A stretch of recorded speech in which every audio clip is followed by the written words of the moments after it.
Hi girlies, welcome back to my channel. Today is day 3 of our professional makeup artist course. Today we will learn about makeup brushes. कौन कौन से types के makeup brushes होते हैं, उन्हें कैसे use करते हैं एंड मैं आपको सिखाऊंगी कि ये लुक मैंने कैसे अचीव किया using beginner makeup brushes kit.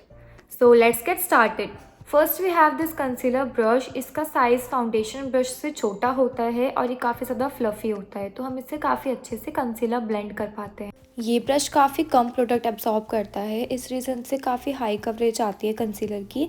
And इसको अंडर आइज़ में, लिप कॉर्नर में यूज़ करना बहुत ईजी है, काफ़ी अच्छे से ब्लेंड कर देता है. Second we have this foundation brush. ये काफ़ी अच्छा ब्रश है फाउंडेशन के लिए.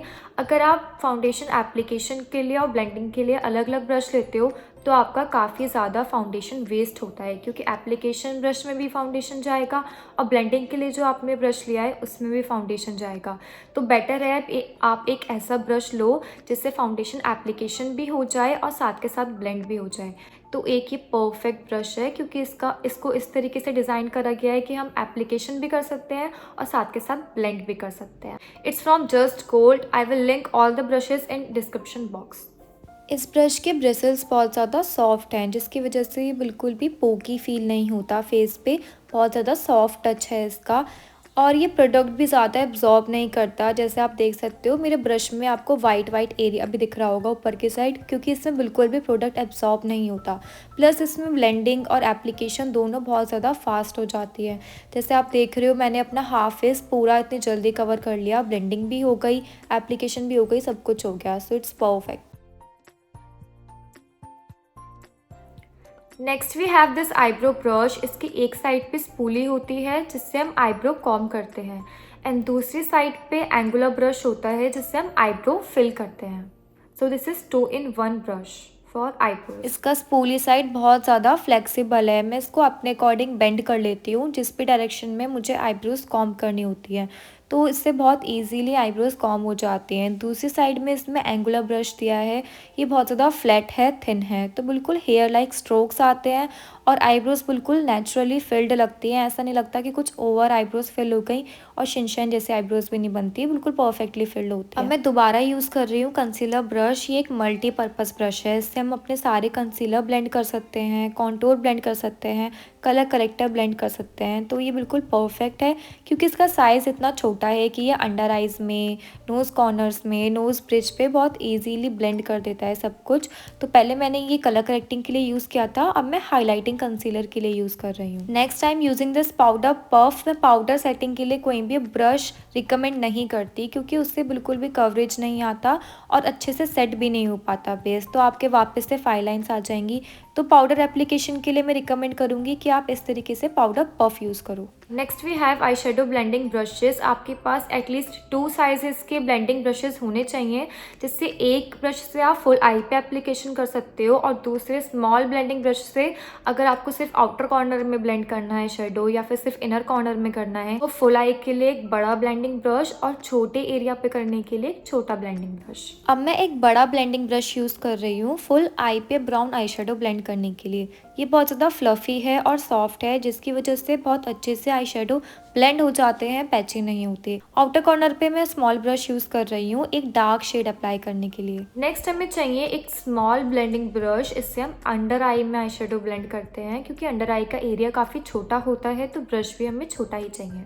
अब ये ब्रश छोटा सा है, जिसकी वजह से आई शेडो अंडर आइज में फॉल नहीं होता, एक छोटे एरिया में ही अच्छे से ब्लेंड हो जाता है. और इससे मैं अपने लाइनर भी स्मच करती हूँ, जिससे स्मच लाइनर बिल्कुल परफेक्टली लग जाते हैं.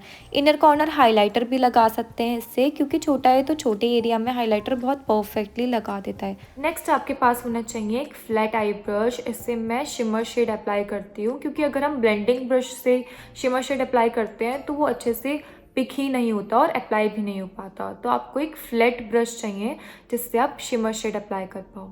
काफ़ी अच्छे से इससे शिमर शेड अप्लाई हो जाता है और उसका पिगमेंट भी काफ़ी पॉप होकर आता है, बिल्कुल पिगमेंटेड शिमर लगता है. अगर यही चीज़ मैं एक ब्लेंडिंग ब्रश से करती तो हमारा बहुत ज़्यादा ब्लेंडेड लुक आता और अच्छे से शिमर अप्लाई ही नहीं हो पाता.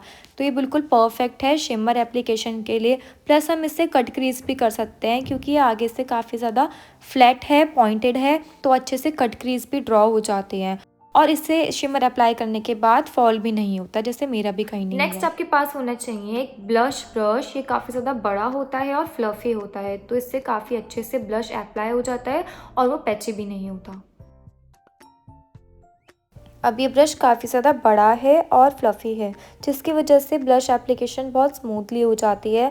ब्लश बिल्कुल भी एक जगह इकट्ठा नहीं होता, पैची नहीं होता, बिल्डेबल तरीके से इससे ब्लश लगता है। तो मैं धीरे धीरे करके अपनी मर्ज़ी के अकॉर्डिंग ब्लश बिल्ड कर लेती हूँ, जितनी मुझे रिक्वायरमेंट होती है। और इसके ब्रिसल्स बहुत ज़्यादा सॉफ्ट हैं, तो बिल्कुल भी फेस पे चुभते नहीं हैं, पोकी नहीं फील होते। नेक्स्ट हमारे पास होना चाहिए कॉन्टूर ब्रश। ये एक बड़ा एंगुलर ब्रश है।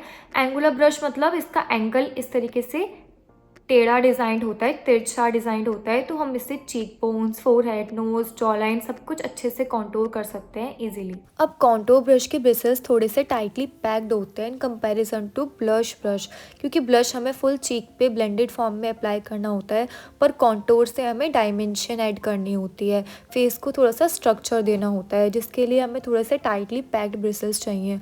और ये एंगुलर फॉर्म में होता है, जिससे हम अपने फोरहेड पे और नोज़ के साइड्स में जॉ लाइन पे अच्छे से कॉन्टूर कर पाते हैं। इसको ऐसे थोड़ा सा टाइटली होल्ड करके मैं अपने नोज़ पे अच्छे से कॉन्टूर कर लेती हूँ, और जॉ लाइन के लिए बिल्कुल परफेक्ट है, बिल्कुल चिजल्ड फेस हो जाता है इस ब्रश से कॉन्टूर करने के बाद। नेक्स्ट हमारे पास होना चाहिए एक हाइलाइटर ब्रश। इसको हम फैन ब्रश बोलते हैं। इससे हाइलाइटर काफ़ी अच्छे से मर्ज हो जाता है स्किन में और बहुत अच्छे से ब्लेंड भी हो जाता है। हाइलाइटर के लिए मैं रिकमेंड करूँगी एज अ बिगनर आप हमेशा फ़ैन ब्रश में इन्वेस्ट करो, क्योंकि फ़ैन ब्रश हाइलाइटर को थोड़ा थोड़ा करके लगाता है, तो आप धीरे धीरे करके इसको बिल्ड कर सकते हो। प्लस ये बहुत अच्छे से स्किन में हाइलाइटर को मर्ज कर देता है। ऐसा नहीं लगता कि आपने ऊपर से कुछ लगाया है, ऐसा लगता है कि आप अंदर से ही ग्लो कर रहे हो। इससे मैं अपनी चीक बोन अच्छे से हाईलाइट करती हूँ, फोरहेड हाईलाइट करती हूँ, नोज टिप हाईलाइट करती हूँ, चिन हाईलाइट करती हूँ, सब कुछ परफेक्टली हो जाता है। काफ़ी लोग एक स्मॉल प्रिसाइज ब्रश भी यूज़ करते हैं, पर वो थोड़ा एडवांस हो जाएगा, क्योंकि हम उससे बिल्कुल पर्टिकुलर एरिया में ही हाइलाइटर लगा सकते हैं, फुल फेस पे ब्लेंड नहीं कर सकते। लिप लाइनर, लिपस्टिक और लिप ग्लॉस लगा के मैंने लुक कंप्लीट कर लिया।